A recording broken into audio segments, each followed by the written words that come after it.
యేసు ప్రభుల వారు ఆ గాడిద మీద ఊరేగింపుతో వస్తున్నారు. లూకా సువార్త మనం చదువుకున్నాం 19వ అధ్యాయం మనం చూసుకున్నట్లయితే 31 నుంచి చదవండి అమ్మా. 19వ అధ్యాయము లూకా సువార్త 19వ అధ్యాయం 31వ వచనం. ఎవరైనను మీరెందుకు దీన్ని విప్పుచున్నారని మిమ్మల్ని అడిగిన ఎడల ఇది ప్రభువుకు కావలసి ఉన్నది, అతనితో చెప్పుడని చెప్పి వారిని పంపెను. ఎవరికి కావాలంట? మనము దేవునికి కావాలి, ప్రభువుకి కావాల్సి ఉంది. ఈ గాడిదతో పని పడింది, ఆ గాడిదతో దేవుడికి పని పడిందంట. ఎవరన్నా అడిగి ఎందుకు ఇప్పుతున్నారా గాడిదను? ఆ గాడిదతో మీకేం పని ఉందంటే, మీకు ఎవరికి పని లేదేమో ఆ గాడిదతో, కానీ దేవుడికి పని ఉందంట. మరి దేవుడికి కావలసి ఉన్నదని చెప్పమంటున్నాడు అక్కడ.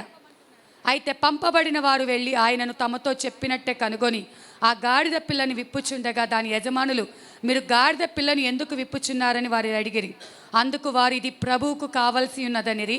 తరువాత వారు యేసు నొద్దకు దానిని తోలుకొని వచ్చి ఆ గాడిద పిల్ల మీద తమ బట్టలు వేసి యేసును దాని మీద ఎక్కించి ఆయన వెళ్ళుచుండగా తమ బట్టలు దారి పొడుగునా పరచిరి.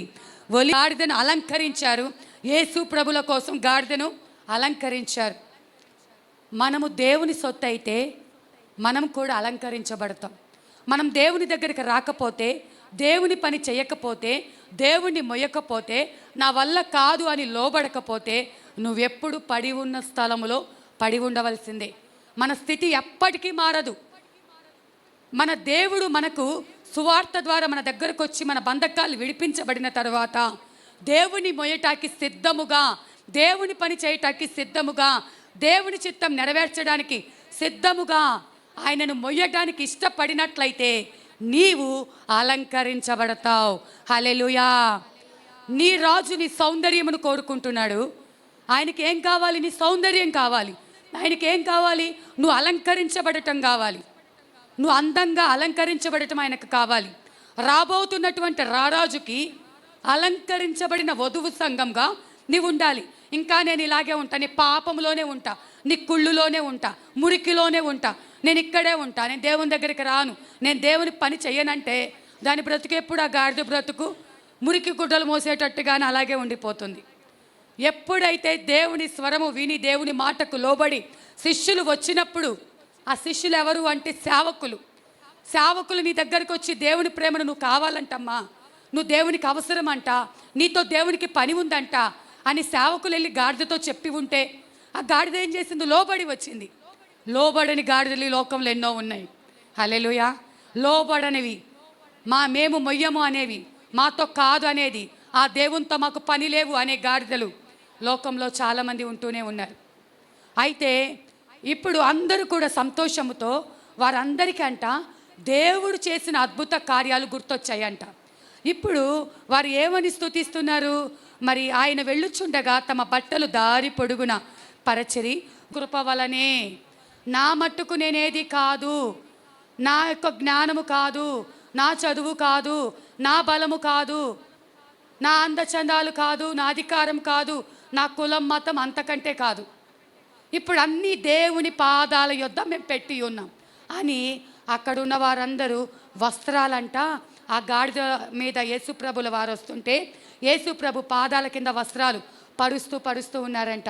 ఈ సంతోషముతో అందరూ ఏం చేశారు? జైలు కొడుతున్నారు, స్తోత్రధ్వనులు చేశారంట. ఆ దేవుడు చేసిన అద్భుతాలన్నిటినీ జ్ఞాపకం చేసుకుంటూ మహాశబ్దంతో దేవుణ్ణి స్తోత్రం చేయటం మొదలుపెట్టారు. దేవుడు గొప్పవాడు, ఆయన సర్వోన్నతుడు, హోసన్నా జయము జయము, హోసన్నా జయము జయమని కేకలు పెడుతున్నారు. రాజుల రాజు, భూపతులకు అధిపతి, సర్వోన్నతుడగు దేవుని కుమారుడు ఆయన వచ్చుచున్నాడు అని ఖర్జూరపు మట్టలు పట్టుకొని ఒకరు చప్పట్లు కొడుతూ, ఒకళ్ళు జైలు కొడుతూ, ఒకరు అక్కడున్న యెరూషలేములో ఉన్న ఆ యొక్క ప్రజలందరూ, దారి పొడుగున ఉన్నటువంటి వారు, ఆయన ద్వారా అద్భుతములు పొందుకున్నటువంటి వారు, శిష్యులుగా ఉన్నటువంటి వారు, ఆయనను చూస్తున్నటువంటి వారు, వారందరూ కేకలు పెడుతున్నారు. కేకలు పెడుతుంటే ఈ శబ్దములు కొంతమంది చెవున పడ్డాయంట. ఆ శబ్దములు చెవున పడగానే ఎవరికి చెవున పడ్డాయి అంటే, ఎవరికంటే యేసు ప్రభుల వారు పడదో వారికి ఆ చెవున పడ్డాయంట. ఎవరు వాళ్ళు అంటే పరిసయ్యులు. పరిసయ్యులు వచ్చి, మీరు ఊరకొండుడి, మీరు శబ్దం చేయొద్దు అని యేసు ప్రభు మీద కోపగించుకుంటున్నారంట. మీ శిష్యులకు చెప్పు అరవద్దని, మీ శిష్యులకు చెప్పు ఇలా శబ్దాలు చేయకుండా ఉండమని. మన మీదకు కూడా కొంచెం సౌండ్ ఎక్కువ పడితే గొడవకు వచ్చేయడానికి సిద్ధంగా ఉన్నారు. అందుకే వేడిగా ఉన్న తప్పని పరిస్థితుల్లో కిటికీలు మూసుకొని తలుపులు వేసుకొని భయపడుతూ ఇంత చిన్నగా రహస్యంగా ఎందుకు చేసుకుంటున్నామంటే, ఈ శబ్దాలు పడని గుంపు ఒక గుంపు ఉంది బయట. ఈ జయధ్వనులు, ఈ స్తోత్రధ్వనులు, ఈ ఉల్లాసంగా దేవునిని ఆరాధించటం, దేవుడు చేసిన ఘనమైన కార్యాలు ప్రచురించడం, దేవుని ప్రేమను ప్రచురిస్తూ ఉండగా, ఆయనను సువార్త ప్రకటిస్తూ ఉండగా చాలామందికి నచ్చదు. ఆ శబ్దాలు వాళ్ళకి కఠోరమైన శబ్దాలు లాగా వాళ్ళ చెవున అవి వినపడకుండా సాతాను వాళ్ళ చెవులను మూసివేస్తుంది. దేవుని యొక్క మెల్లనైన స్వరము వారి చెవును పడకుండా సాతాను వారి చెవులకు అడ్డుపడి ఈ శబ్దమును ఒక భయంకరమైన శబ్దంగా మార్చి వాళ్ళ హృదయంలో గలిబిలి చేస్తే ఆ కేకలు వాళ్ళు వినలేకపోతున్నారు. వినలేక మీరు మరి చూసుకున్నట్లయితే 39వ వచనం, ఆ సమూహంలో ఉన్న కొందరు పరిసయ్యులు, బోధకుడా నీ శిష్యులను గద్దింపమని ఆయనతో చెప్పగా, ఆయన వారిని చూచి, వీరు ఊరికుండిన ఎడల ఈ రాళ్ళు కేకలు వెయ్యునని మీతో చెప్పుచున్నాను నేను. ఇప్పుడు మనం పాయింట్ దగ్గరకు వచ్చాం. సరే, వీళ్ళను నువ్వు అరవద్దు అంటున్నావు, వీళ్ళని స్తోత్రాలు చేయొద్దు అంటున్నావు, వీరిని జయధ్వనులు చేయొద్దు అంటున్నావు. వీరు గనక మౌనంగా ఉన్నారు అంటే రాళ్ళు కేకలు పెడతాయి, నిర్జీవమైనవి కేకలు పెడతాయి. ఎలా సాధ్యము? మనుషులంటే కేకలు పెడతారు, మనుషులంటే అద్భుతాలు పొందుకున్నారు, కేకలు పెడతారు. కానీ రాళ్ళు ఎలా కేకలు పెడతాయి అంటే అసాధ్యమైన వాటిని సుసాధ్యంగా చేయగలిగిన శక్తి మన దేవాది దేవునికి ఉంది. ఇదిగో నీ సంతానాన్ని ఆకాశ నక్షత్రముల వలె, సముద్ర తీరమందలి ఇసుక రేణువుల వలె అభివృద్ధి చేస్తున్నాను, నేను దీవిస్తున్నాను. ఇదిగో నీ సంతానము ఉన్నతమైన స్థితిలో ఉండబోతుందంటే ఎన్నో సందర్భాల్లో దేవుడు మాట వింటున్నాడు. కానీ ఆ సందర్భంలో అబ్రహాం గారంటండి, మనం ఎక్కువగా శారమ్మ నవ్వింది అంటాం. కానీ మొదటగా నవ్వింది అబ్రహాం గారు. అక్కడ ఉంది కదా, మరి అబ్రహాము సాగిలపడి నవ్వి అని అక్కడ రాయబడింది. అంటే మొదటగా అబ్రహాం గారికి ఆ మాట నమ్మశక్యం కాలేదు. 100 ఏండ్ల వానికి సంతానం కలుగుతుందా? 90 ఏండ్లు ఆమెకి స్త్రీ ధర్మం కూడా ఉడికిపోయి ఉంటుంది. ఈ వయసులో మాకు పిల్లలకి అంటారా, మాకు పిల్లలు కలుగుతారా అని మొదటగా అబ్రహాం గారు నమ్మలేకపోయారు. రెండవదిగా చూసుకున్నట్లయితే శారా ఏమనిది, నేను బలము ఉడిగిన దాననైనా తరువాత నాకు సుఖము కలుగునా, నా యజమానుడు వృద్ధుడై ఉన్నాడు కదా అని తనలో నవ్వుకొనెను. ఆమె కూడా నవ్వుకుందంట. వీళ్ళ ఉద్దేశం ఏంటంటే, ఇప్పుడు రాళ్ళు కేకలు పెట్టనా అన్న రీతిగా ఉంది వీళ్ళ పరిస్థితి. రాళ్ళు ఎక్కడైనా కేకలు పెడతాయా? పెట్టలేవు. రాళ్లకు జీవం లేదు, అవి నిర్జీవమైనవి. రాళ్ళు కేకలు పెట్టడం ఎంత అసాధ్యమో, వీళ్ళ ఉడికిపోయిన ముసలి ఈ కాలంలో ఆయనకేమో 100 ఏళ్ళు, ఈమెకేమో 90 ఏళ్ళు, స్త్రీ ధర్మం ఉడికిపోయింది. కనీసం గర్భం ఇస్తే గర్భాన్ని మోసే అంత శక్తి ఉండాలి కదండి. వృద్ధాప్యంలో ఉన్నటువంటి తల్లికి కొంచెం లేటుగా, ఇప్పుడు 35 ఏళ్లకు 40 ఏళ్లకు గర్భం తెరవబడితే వాళ్ళు చాలా కాంప్లికేషన్స్ ఎదుర్కొంటూ ఉంటారు లేట్ ప్రెగ్నెన్సీ వలన. అంటే మొయ్యలేకపోతాం, బ్యాక్ పెయిన్ చేయటం దానివల్ల. అలాంటిది 90 ఏండ్ల శారా గర్భం మొయ్యగలదా, నేను కనగలనా, అది నా వల్ల ఎలా అవుతుంది, ఇన్ని క్వశ్చన్స్ ఆమె మైండ్లో ఉండి నాకా అని చెప్పి నవ్వుకుంటారు. ఒకవేళ ఎవరైనా నువ్వు ఒక 1000 రూపాయల కోసం ఏడుస్తూ ఉన్నావు, 1000 రూపాయలు ఉంటే బాగుండు, 1000 రూపాయలు ఉంటే బాగుండని. ఎవరైనా వచ్చి దేవుడు నీకు లాటరీలో 1 కోటి రూపాయలు ఇవ్వబోతున్నాడంటే మనం కొంచెం అవునా అని నవ్వుకుంటాం. 1000 రూపాయలకి తికానా లేదు, ఇక్కడ 1 కోటి రూపాయలు లాటరీ అంట అని నవ్వొచ్చిదా రాదా మనకి? అంటే ఇది జరగని పని కోసం మనకు నవ్వొచ్చిద్ది. ఇది ఎలా సాధ్యమవుతుంది? వీళ్ళేదో మన మీద జాలితో చెప్తున్నారు. సేమ్ ఫీలింగ్ అబ్రహాం శారా కూడా వాళ్ళ ఫీలింగ్ అదే. జరగనివి ఎందుకు దేవుడు మమ్మల్ని చెప్తున్నాడు? ఏదో ఆయనను ఆరాధిస్తున్నాం, ఆయన చిత్తం చేస్తున్నాం, జరగనివి ఎందుకు అన్నట్టుగా వాళ్ళు నవ్వుకున్నారు ఇద్దరు. కానీ దేవుడు ఎవరు అంటే సర్వశక్తిమంతుడు, సర్వాధికారం కలిగిన దేవుడు. ఆయనకు అసాధ్యమైనది ఏదీ లేదు. మాటతోనే సృష్టిని కలగ చేసిన దేవుడు నీ శరీరంలో ఎన్ని నరములు ఉన్నాయో, మన తల వెంట్రుక కంటే సన్నగా ఎన్నో నరాలు ఉన్నాయంట. అవి ఆయనకు తెలుసు అంట. ఎన్నో అవయవాలు ఉన్నాయంట, ఎన్నో ఎముకలు ఉన్నాయంట. మనకైతే పైకి కనపడే శరీరం గురించే సరిగ్గా తెలియదు. మన శరీరాంతరంగంలో ఉన్నటువంటి లోపల స్కానింగ్ చేస్తే తెలిసే కొన్ని అవయవాలైతే మనసుకు స్కానింగ్ ఎవరు చేయలేరు. పైన వరకే మనకు తెలుసు, లోపల ఉన్నవి స్కానింగ్ తీస్తే మరి మిషన్లకి డాక్టర్లకు తెలుస్తుందేమో, కానీ మనసుని ఎవరన్నా స్కానింగ్ చేయగలరా? కానీ దేవుడికి నీ హృదయాంతరంగంలో దాగుకున్న ప్రతి విషయం కూడా తెలుసండి. హల్లెలూయా. నీ పైరూపం కాదు, లోపల శరీరాంతరంగము కాదు, అంత లోపల ఉన్న నీ హృదయము కూడా ఆయనకు తెలుసంట. ఆయనకు మరుగైనది ఏదీ లేదు. నీ హృదయంలో ఉన్న ప్రతి కలవరం ఆయనకు తెలుసు, ప్రతి బాధ తెలుసు. నువ్వు ఏ స్థితిలో ఉండి కృంగిపోతున్నావో, నలిగిపోతున్నావో, వేదన చెందుతున్నావో, నాకెందుకు ఈ పరిస్థితి అనుకుంటున్నావో, నేను చేసిన భక్తి ఏమైపోయింది, నా ప్రార్థన ఏమైపోయింది, నేను ఎంత కష్టపడ్డాని అని నువ్వు కృంగిపోతున్నావేమో, దేవుడికి నీ ప్రతి ప్రయాస తెలుసు. నువ్వు దేవుడి కోసం కార్చిన ప్రతి కన్నీరు నీకు ఆయనకు తెలుసు. నువ్వు ఏ స్థితిలో ఉన్నా ఆయన నిన్ను విడిచిపెట్టే దేవుడు కాదు. కానీ దేవుడు నీ జీవితంలో అద్భుతం చేస్తాడంటే నమ్మలేకపోతున్నావా? ఆయనకు అసాధ్యమైనది ఉందని నువ్వు అనుకుంటున్నావా? ఆయన శక్తిని తక్కువ అంచనా వేస్తున్నావా? ఆయన రాళ్లతో కేకలు వేయించగలడు, ఉడికిపోయిన గర్భాన్ని తెరవగలడు.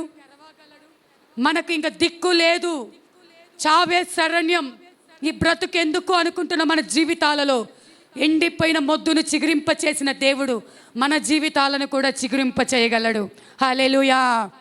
ఆయనకు అసాధ్యమైనది లేదు. నువ్వు గుడ్డిగా నమ్మటం. రాళ్ళు కేకలు పెడతాయా?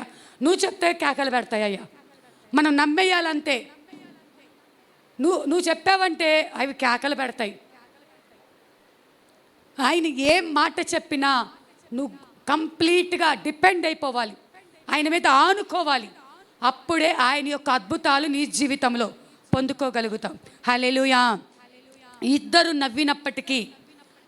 నవ్వినప్పటికీ దేవుడు, వారు అనుకున్నారు మాతో కాదని నవ్వారు, కానీ దేవుడు నిజమైన నవ్వుని వారికి అనుగ్రహించాడు. హల్లెలూయా. ఇస్సాకు అనగా నవ్వుల కుమారుడు. వాళ్ళు యాదృచ్ఛికంగా ఇది మా చేత కాదులే, మా వల్ల కాదులే అని నవ్వారు. కానీ అది ఆర్టిఫిషియల్ నవ్వు, అది హృదయపూర్వకంగా వచ్చిన నవ్వు కాదు, బాధతో కూడిన నవ్వు. మా దగ్గర లేదు, వీళ్ళు ఇలా అంటున్నారు అని, అది ఒక నిరాశతో కూడిన నవ్వు అని చెప్పాలి. కానీ నిజమైన నవ్వును నీ నోటి నిండా కలుగ చేయటానికి, ఆ నిట్టూర్పుల నుంచి విడిపించడానికి, ఆ బలహీనత నుంచి విడిపించడానికి దేవాది దేవుడే ఆ ముయ్యబడిన గర్భాన్ని తెరిచి వారికి నవ్వు కలగ చేశాడు. వారి సంతానముగా ఈనాడు మనం ఉంటున్నాం. మనకందరికి తండ్రిగా అబ్రహాము శారమ్మలు ఉంటున్నారు. హల్లెలూయా. అయితే ఇంత చేసిన దేవుడు ఆయన లేఖనాల నెరవేర్పు కోసము కట్టబడిన గాడిదను విప్పగలడు, మూలపడిన ఆ గాడిదకు అలంకరించగలడు. దాని మీద ఒక ఉన్నతమైన స్థితి. అంతకుముందు గాడిద పక్కకు పో అన్నవాళ్ళు, యేసు ప్రభు ఎక్కిన గాడిద ఇది, దారివ్వండి, ఆ గాడిద కింద నడవకూడదు. ఎందుకంటే ఆ గాడిద ఎవరిని మోస్తుంది? యేసు ప్రభుని మోస్తుంది. ఇప్పుడు సేవకులకు కూడా మేము కూడా గాడిద లాంటి వాళ్ళమండి. ఎందుకంటే ఇంతకుముందు మమ్మల్ని ఎవ్వరు పట్టించుకునే వాళ్ళు కాదు. ఇప్పుడు అమ్మగారు వందనాలు, సిస్టర్ గారు వందనాలు, అక్క వందనాలు అని ప్రేమతో ఎందుకు చెప్తున్నారు? మేము యేసు ప్రభువును మోస్తున్నాం కాబట్టి. హల్లెలూయా. అంతకుముందు కట్టబడిన గాడిదలం మేము, మురికి కొట్టుకుపోయి కంపు కొట్టుకుంటూ దుర్వాసన కొడుతూ అందరి చేత తృణీకరించబడి పాపంలో ఉన్న గాడిదలం మేము. కానీ దేవుడు మాతో పని ఉంది, మీతో నేను పని చేయించుకుంటాను, మీరు నాకు కావలసి ఉన్నది అని కట్టబడిన బంధకాల నుంచి విప్పి తీసుకువచ్చి మమ్మల్ని శుద్ధీకరించి అలంకరించి మేము నడిచే నడకలో కూడా ఒక ఉన్నతమైన స్థితిలోకి తీసుకొని వచ్చి మా భుజముల మీద దేవుణ్ణి ఊరేగించడానికి ఏ కొండ ప్రాంతముకైనా, ఎడారి ప్రాంతముకైనా, మహాపట్టణముకైనా, దూరదేశముకైనా మేము మా యేసయ్యను మోయగలుగుతున్నాం. హల్లెలూయా. కేవలం సేవకులే కాదు, విశ్వాసులమైన మనమందరం ఎవరి హృదయంలో వాక్యమును పట్టుకొని మీరు మోసుకొని వెళ్ళి సువార్త ప్రకటిస్తున్నారో దేవుడు మనందరినీ కూడా వాడుకుంటున్నాడు. హల్లెలూయా. ఆ తర్వాత ఆయన ఏదైనా చేయగలడు అనటానికి గుర్తుగా అబ్రహాము శారా గర్భంలో తెరిచి శ్రేష్టమైన సంతానాన్ని ఇచ్చాడు.